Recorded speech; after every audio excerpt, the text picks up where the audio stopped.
Михаила с детства воспитывали мама и бабушка. Для этих двух женщин с непростой судьбой мальчишка был, как свет в оконце. Мать трудилась на двух работах и часто не бывала дома, чтобы у ее сыночка все было не хуже, чем у других. Бабушка вязала варежки и носки, а потом продавала их на рынке. Все заработанные копеечки она отдавала единственному и любимому внуку. Мишка совершенно этой заботы не ценил. Более того, он стеснялся мамы и бабушки, которые его безумно любили. Во времена тотального дефицита у них не всегда получалось достать ему новые джинсы или кроссовки. Парня это очень раздражало, но пойти заработать, такое ему даже и в голову не приходило. Отца своего он никогда не видел и даже не знал, кто он и где. Это, если честно, его и мало интересовало. Только портрет деда с большими пышными усами строго смотрел на него со стены. После завершения школы парень попал в дурную компанию. Все как-то по-глупому получилось. Ну, и конечно долго ждать не пришлось, он заработал свой первый срок. Пока сидел в тюрьме, мать тихо умерла, даже не повидавшись с сыном. Мишка освободился как раз в разгул абсолютного беззакония 90-х. Недолго получилось у него пробыть на свободе. Получив второй срок, в тюрьме он твердо решил завязать с этим делом. Ведь ему уже под 40, а у него ничего нет. Только старая бабка, которая с нетерпением ждала внука. Марии Петровне в этом году исполнилось 85 лет, юбилей. «И зачем я столько живу?» – сокрушалась старушка. «Уж ни мужа, ни братьев и сестер нет. Дочери единственной и той в живых нет, а меня все Бог к себе прибрать не хочет. Только внук Мишка один и остался». Она заранее написала на него завещание. Отписала московскую квартиру и старенький родительский домик в деревне. Мария Петровна была старшей дочкой в их небольшой деревенской семье. Кроме нее у родителей была еще одна дочь, сестра Марии Петровны. В 18 лет, дождавшись, когда младшая сестренка подрастет, она вместе с двумя подружками уехала из деревни в столицу, за лучшей жизнью, как говорится. В Москве устроилась работать на завод, жила в общежитии. Весело и просто. Потом в 22 вышла замуж за военного инженера.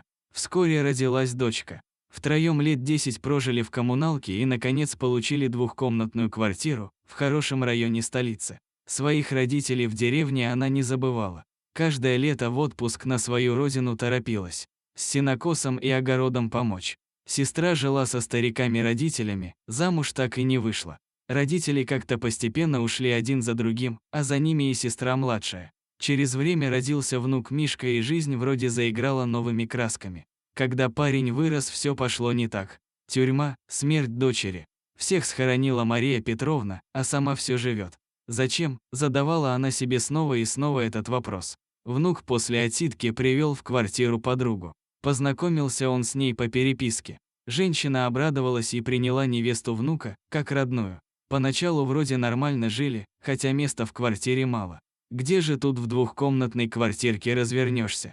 Время шло, каждое лето Мария Петровна уезжала в родную деревню, чтобы душой там отдохнуть, да и чтобы молодым не мешаться. Летом, когда тепло, там жить еще можно было, но вот холодную погоду совсем беда. Домик родительский без хозяев к тому времени совсем в негодность пришел. Ремонта требовал. Крыша текла, забор покосился и печка рассыпалась. Пришлось Марии Петровне деньги из своей пенсии на починку дома откладывать. Чем не на шутку очень разозлила свою невестку. «Если твоя бабка нам все деньги отдавать не станет, то мы не обязаны ее кормить», заявила она Михаилу. «Тем более уж совсем скоро родится ребенок, нам и так места здесь мало, пусть твоя старая бабка у себя в деревне живет». Михаил поначалу сопротивлялся, а потом пронырливая подруга все-таки досверлила ему мозги. Через 2 недели, возвратившись из деревни домой, старушка нашла свои вещи в коридоре, а комнату уже переоборудовали под детскую. Потопталась старушка на пороге и собрала самые необходимые вещи, документы и поехала обратно в деревню. Когда же она наконец-то приберется, сокрушалась невестка. Так уж ей не терпелось совладеть московской недвижимостью. Да и участок в деревне тоже хороших денег стоил. Домик, конечно, развалюха, никому не нужен, а вот земля здесь дорогая, уже мечтала невестка. Деревенька живописная, в Подмосковье, на берегу реки, давно облюбованная дачниками. Стала старушка просить соседа Андрея Кирилловича, чтобы подсобил ей по хозяйству. Вот хотя бы крышу подлатать, чтобы не текла, да печку поправить, чтобы перезимовать ей в этом доме. Жалко стало мужичку-старушку. Так и осталась женщина зимовать в деревне. Как-то поздней осенью, когда дачники разъехались, приблудился к ней котик. Пушистый такой, рыжий, с наглой мордочкой. Видимо, бросили его здесь на произвол судьбы. Наигрались люди. Сперва он все на крыльце сидел, скромничал. Мария Петровна подкармливала рыженького, то молочка нальет, то рыбкой угостит. Потом пригласила в дом у печки погреться, так он и прижился в избушке. А что рассуждала женщина, вдвоем веселее, а потом он и мышей ловить будет. Вечерам песенки петь и да и поговорить теперь есть с кем. Через неделю их совместного проживания кот привел к порогу старушки друга, пса неопознанной породы. Как раз на дружка своего кота рыжего очень похож. «Ах ты ж хитрец рыжий», смеялась Мария Петровна. Сперва сам прижился, а потом дружка-квартиранта привел, умный ничего не скажешь. «Ну, что же оставайся, живи», сказала она псу. В тесноте да не в обиде. Так они все вместе и перезимовали. Прошло еще 2 года. Московские родственники не беспокоили старушку, даже о рождении правнучки не удосужились сообщить. Узнала Мария Петровна об этом событии от знакомых через полгода после рождения девочки. Сама она в столицу больше не ездила. Не хотела тревожить покой внука, пусть у них лад в семье будет. Через 2 года старушка тихо померла в своей одинокой постели. Рядом были только верный кот и пес. Внук даже хоронить бабушку не приехал. Сосед Андрей Кириллович организовал похороны и поминки по усопшей. Вместе с односельчанами справили. Помянули бабушку добрыми словами за доброту душевную и смирение. А вот внуку Мишке много слов нелестных тот день досталось, да только жаль не услышал он их. Скотину сосед забрал к себе, не бросать же сирот на улице. Еще одно предательство и скитание они не переживут. Хорошо животным у соседа жилось, да только каждый день он находил их на крыльце соседского дома.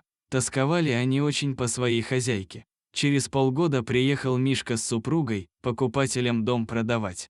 Никто ему в деревне и руки не подал. Собаку с котом он вообще с крыльца прогнал, да еще и вдогонку камнем запустил. Пес долго смотрел ему вслед, рычал и даже негромко лаял. Покупатель рассчитался с внуком Петровны и уехал. Супружеская пара решила остаться ночевать в бабкином доме. Ехать в ночь со свертком денег было страшно. Мишкина жена настояла на том, чтобы сверток с деньгами был спрятан где-нибудь в укромном месте, но не в доме, мало ли грабители влезут, а денег-то и нет, рассуждала наивная женщина. Деньги спрятали в сарае, в поленнице с дровами. И той же ночью кто-то украл сверток с деньгами. Утром в деревне был переполох, приехала милиция, следователь. Всех допрашивали и подозревали, но денег так и не нашли. Пришлось парочке родственничков вернуться в Москву ни с чем. Прошел год.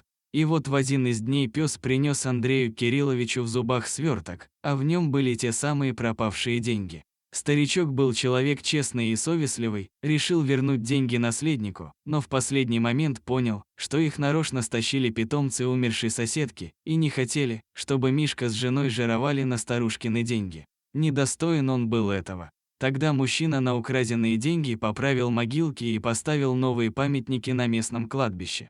Заказал в местной церкви вечную панихиду, а на оставшиеся деньги до конца дней кормил эту неразлучную парочку и всех брошенных в деревне собак и кошек. Дорогие друзья, спасибо, что прослушали историю до конца. Если она вам понравилась, ставьте лайк и подписывайтесь на канал, впереди еще много всего интересного.